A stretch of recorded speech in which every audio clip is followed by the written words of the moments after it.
If you want to prevent vitamin B12 deficiency, start by understanding what B12 actually does for you. B12 is an essential nutrient that keeps your nerves insulated, your red blood cells forming properly, and your DNA synthesis humming. When it slips, you don't just feel a bit tired. Nerves misfire. Memory blurs. Balance wobbles. Anemia creeps in.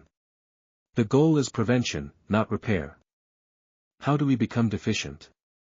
Two routes: not getting enough, or not absorbing what we get. You can eat perfectly and still come up short if your stomach acid is low, if you lack intrinsic factor, if your gut is inflamed, or if medications are blocking the pathway. So prevention is a two-part plan: steady intake and protected absorption. Let's talk about who's at risk, because prevention starts with knowing your category. If you eat little or no animal products, vegans, many vegetarians, you're at high risk unless you consistently use fortified foods or supplements. If you're over 60, your stomach acid typically declines, and B12 absorption along with it. If you've had bariatric surgery or any operation that removes or bypasses part of the stomach or small intestine, you need B12 support, period.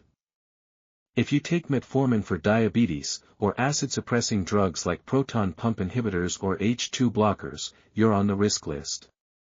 If you have autoimmune conditions like pernicious anemia, celiac disease, Crohn's disease, or chronic gastritis, you're at risk.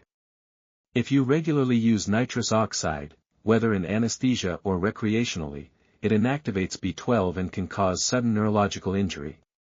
And if you're pregnant or breastfeeding while vegan or low animal intake, prevention isn't optional, it's urgent for you and your baby. Now, the quiet warning signs: unexplained fatigue, numbness or tingling in hands and feet, burning or smooth tongue, memory glitches, mood changes, poor balance, shortness of breath with minimal exertion, pale or lemon-tinted skin. If you're hearing this and thinking, "That's me," put testing on your to-do list. But even without symptoms, if you're in a risk category, you prevent, not wait. What's the daily target? For most adults, the standard requirement is small, just a few micrograms per day. But absorption is quirky. Your body can absorb tiny amounts at a time through a specialized system that uses stomach acid and intrinsic factor, and a smaller amount through passive diffusion at higher doses. That's why prevention often uses doses that look too high on paper. They aren't high for absorption, they're practical. Here's the prevention framework that works in real life. First, food. If you eat animal products, prioritize reliable B12 sources several times per week. Shellfish like clams are famously rich. Salmon, trout, sardines, tuna, and other fish carry solid amounts. Beef and liver are dense sources. Dairy, milk, yogurt, cheese, add steady B12. Eggs contribute, though the B12 in eggs is less bioavailable than you'd think, so don't rely on eggs alone. If you're plant-based, choose fortified foods deliberately. Fortified plant milks, fortified breakfast cereals, nutritional yeast labeled with B12, check the nutrition label, don't guess. Aim to cover your daily need from a combination of fortified servings or backstop with a supplement. Second, supplementation. For omnivores with normal absorption who want a simple safety net, a daily multivitamin that includes B12 can be enough. For older adults, for people on metformin or acid-suppressing meds, for vegetarians and vegans, or for anyone who just wants the cleanest prevention plan, use a standalone B12. A practical prevention dose is either a small daily dose or an intermittent higher dose. Daily, 25 to 150 micrograms works for many, taken with or without food. Weekly, 1000 micrograms once or twice per week is a common, easy pattern. If you're strictly plant-based, pregnant, breastfeeding, post-bariatric, or on interfering medications, lean toward the higher end of those ranges or use 500 to 1000 micrograms daily until labs confirm you're stable, then you can step down. Which form should you choose? Cyanocobalamin is stable, well-studied, dependable, and inexpensive, excellent for prevention. Methylcobalamin is the active methyl form and can be fine, though it's a bit less stable. Hydroxycobalamin and adenosylcobalamin also exist and are used in specific clinical contexts. For most people, the best choice is the one you'll actually take. Cyanocobalamin daily or weekly is a smart default. Sublingual lozenges, gummies, sprays, or standard tablets all work because prevention relies on passive diffusion as well as the intrinsic factor route. The under-the-tongue route is not magic, it's just convenient. If absorption is severely impaired, pernicious anemia, significant gut disease, major surgery, oral high-dose B12 can still work for some, but injections are often used to guarantee repletion. If that's you, you'll already be under medical care. Stay on a maintenance schedule and don't lapse. Third, medications and timing. If you're on metformin, acid-suppressing drugs, or both, plan on lifelong B12 monitoring and supplementation. If you take calcium supplements, they can slightly help metformin-related malabsorption, but the core move is to ensure adequate B12 intake. If you drink heavily, remember that alcohol can aggravate malabsorption. If you use nitrous oxide, understand that it can abruptly inactivate B12 and cause neurological symptoms even if your diet is good. This is not a minor point, it's a red flag.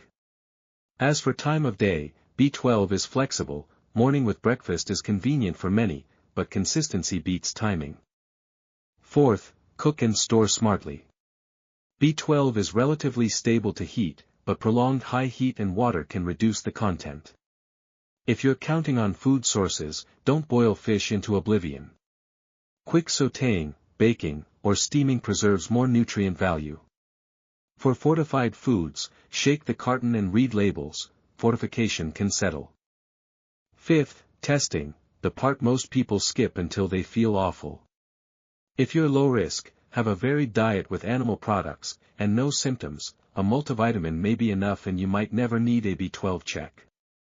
If you're in any risk group, plant-based, older adult, on metformin or acid suppression, post-surgery, autoimmune, malabsorption, pregnant, breastfeeding, build testing into your routine. A basic serum B12 test is a start. If the result is clearly normal and you feel well, great. If it's borderline and you have symptoms, add methylmalonic acid or homocysteine to clarify true tissue status. Once you supplement, recheck after 3 months to confirm you're in the healthy zone, then yearly if your risk factors continue. A critical warning, folate can mask the anemia of B12 deficiency while nerve damage continues silently. Do not treat fatigue or anemia with folate alone without confirming B12. If you take a multivitamin high in folate and you're at risk for B12 deficiency, be even more diligent about your B12. Now let's translate this into practical playbooks you can actually follow. Playbook 1, Omnivore with no known absorption issues. Eat fish or dairy several times per week, add eggs if you like, and take a daily multivitamin with B12. If your energy is fine and you have no risk meds, that's usually enough. If you want belt and suspenders, add a 50 to 150 microgram B12 tablet daily or a 1000 microgram tablet once per week. Playbook 2, vegetarian or mostly plant-based. Use fortified foods deliberately, check labels, aim for at least one meaningful fortified serving per day, and take a 250 to 500 microgram B12 supplement daily, or 1000 micrograms 2 to 3 times per week. Test at baseline and again at 3 to 6 months. Playbook 3, vegan, pregnant, or breastfeeding. This is non-negotiable, supplement daily. A common prevention dose is 250 to 1000 micrograms daily during pregnancy and lactation, adjusting with your clinician based on labs. Ensure your infant is getting B12 through breast milk that contains adequate B12 or via pediatric supplementation if indicated. Do not rely on unfortified plant foods, seaweeds, or natural sources, those are unreliable. Playbook 4, age 60 and up, or on metformin, or on acid-suppressing medications. Take a 500 to 1000 microgram B12 most days, or 1000 to 2000 micrograms weekly. Check levels yearly. If you stop the acid-suppressing drug, reassess with your clinician, but don't assume absorption instantly normalizes. Playbook 5, post-bariatric surgery or known pernicious anemia. You're in the medical pathway. If your care team recommends injections, keep the schedule. If they prefer high-dose oral therapy, adhere tightly and check levels regularly. Skipping months invites neurological trouble that can take a long time to reverse. Let's address common myths so they don't trip you up. Myth 1, I get enough energy drinks, they're loaded with B vitamins. Energy drinks are not a prevention plan and often don't provide reliably absorbed B12 in amounts that matter for at-risk people. Myth 2, nori, algae, or spirulina handle B12. The B12-like compounds in many of these are analogs, molecules that look like B12 but don't act like it, and can even confuse tests. Use fortified foods clearly labeled with B12 or use supplements. Myth 3, sublingual is the only way. Not true. Oral tablets work very well at prevention doses, choose the form you'll take consistently. Myth 4, if my blood count is fine, my B12 is fine. Neurologic B12 deficiency can exist without classic anemia. If your nerves are whispering, numbness, tingling, balance issues, don't ignore them. Myth 5, more is always better. B12 has no established upper limit and is generally safe, but megadoses without purpose don't improve prevention, they just complicate labs. Use sensible, proven doses and confirm with testing. What about side effects and safety? B12 is water-soluble and very safe for most people. Occasionally, people report acne-like breakouts with very high doses. If that happens, reduce the dose and see if it resolves. Rarely, sensitivity to excipients, the fillers or flavorings, causes issues, switching brands or forms usually solves it. If you have kidney disease or rare inborn errors of metabolism, work with your specialist on dosing and form. If you're undergoing treatment with certain antibiotics like chloramphenicol, discuss timing with your clinician, it can interfere with the bone marrow response to B12. How do you know your prevention plan is working? You feel well, your energy is steady, your thinking is clear, your balance feels normal, and your labs confirm it. After 3 months of a new plan, check. If you're good, maintain. If you're borderline, tighten the plan and recheck. Remember that B12 stores in the liver and deficiency can take months to years to show up after intake drops. That's why preventive routines are powerful, they're boring by design, and they keep the crisis from ever arriving. Let's make a simple weekly rhythm you can stick to. If you like daily habits, take your B12 each morning with your first meal. If you prefer fewer steps, pick 2 anchor days, say, Sunday and Wednesday, and take 1000 micrograms those mornings.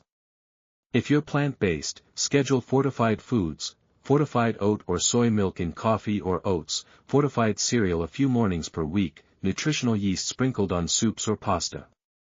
Build your menu so it auto-fortifies your week. And don't forget context. B12 isn't a cure-all for fatigue. If your iron, thyroid, sleep, or mental health are off, B12 won't fix what it isn't. But if you're in a risk group, preventing B12 deficiency removes a big, silent saboteur from the list. Finally, a quick checklist you can remember. 1. Know your risk. Plant-based, older, gut or stomach issues, certain meds, pregnancy and lactation, post-surgery, autoimmune, nitrous exposure. 2. Cover your intake. Animal foods regularly or fortified foods deliberately. If in doubt, supplement. 3. Choose a practical dose. Daily 25 to 150 micrograms for low-risk omnivores, 250 to 500 micrograms daily or 1000 micrograms a few times a week for vegetarians, vegans, older adults, and people on interfering meds, higher daily doses or injections for malabsorption, guided by your clinician. 4. Check your levels if you're at risk, if you have symptoms, or if you change your diet or medications. Recheck 3 months after starting, then yearly if risk persists. 5. Don't mask problems. Avoid relying on folate alone. Don't ignore neurological symptoms. Don't assume a normal blood count clears you without considering your nerves. 6. Be consistent. Prevention is a habit, not a hero moment. That's the play. B12 deficiency is common, sneaky, and completely preventable with a little intention. Get your intake right, protect your absorption, verify with labs when it makes sense, and you'll keep your nerves, blood, and brain on solid ground, quietly, steadily, every week of your life. Subscribe for ReInspired. Next up, 10 warning signs your kidneys are crying for help, and how to protect them before it's too late.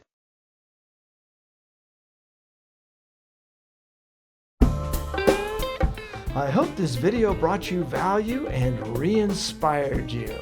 If so, please subscribe, hit like, and leave a comment. And if anybody you know could use a little re-inspiration, please send it to them. Thank you so much for watching.